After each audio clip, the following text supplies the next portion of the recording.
Hey everyone, and welcome to the Countdown, this little pre-game edition for some of our coverage going on here in Week 2 across the Gulf Coast. Bradley Schimmel. And I'm Bailey Smith. I'm super excited that it's already Week 2. Yeah, time is flying. Before we know it, we're going to be talking playoffs soon, but... Don't get too ahead of ourselves. No, but let's get straight into our matchups. You've got our game of the week tonight. I sure do. Looking forward to it. We're going over to Barron Collier for a very big game. First-year head coach and an alum. Brandon Tidwell, he's going to be taking on a Naples squad today, and they have not beaten Naples in 20 years. 20 years! That's almost as old as me. Wow. It's been a very long time. And I won't sugarcoat, Barron Collier has a 15 and the dealers show an ace. They have a really tough schedule. Last week they lost 45-0 to Immokalee.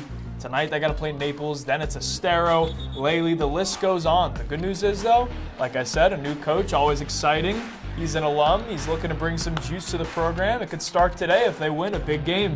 Well, Naples opened the season with an unusual result, actually. They finished in a 14-14 tie at Riverview up in Sarasota after weather cut things short. The Golden Eagles showed depth, though, in the backfield, rotating 4 different ball carriers, with Nixon Volvic and Jamar Jerome sparking the offense on a pair of touchdowns. On the other side, linebacker Jelani Georges set the tone with a sack, forced a fumble. Still, Naples will be looking to tighten up against the run as they shift into rivalry mode, aiming to extend more than 2 decades of dominance over Barron Collier. Yeah, it should be a great game.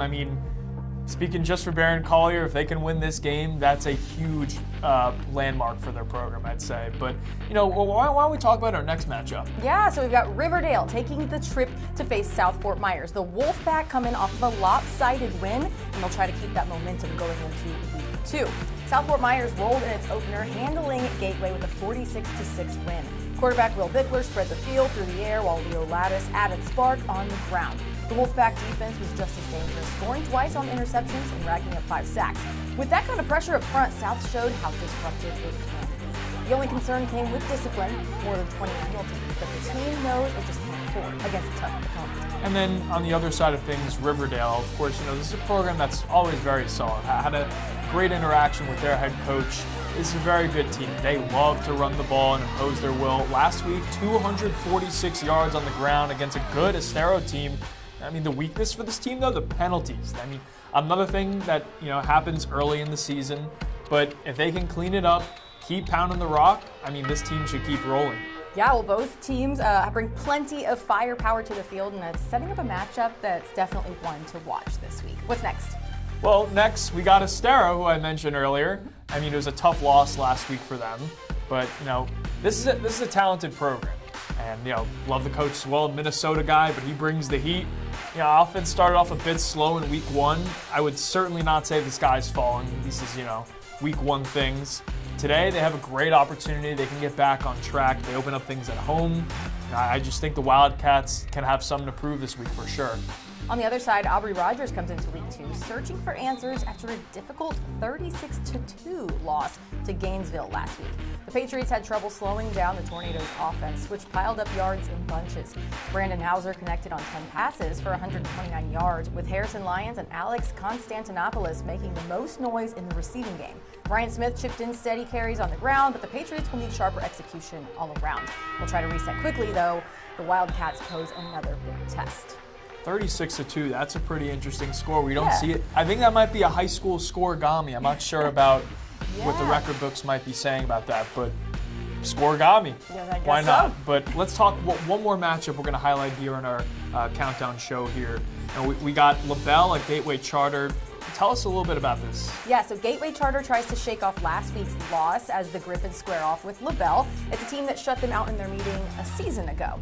Gateway Charter opened the season on the wrong side. It was a 36-12 score against Moorhaven. The Griffins couldn't slow down the Terriers' aerial attack, giving up big plays through the air all night. Quarterback Michael Walker was the bright spot, accounting for both touchdowns with a long strike to Dontrell Tillman and a rushing score of his own. To stay competitive this week, Gateway Charter will need sharper execution on both sides of the ball as it tries to flip the script against LaBelle.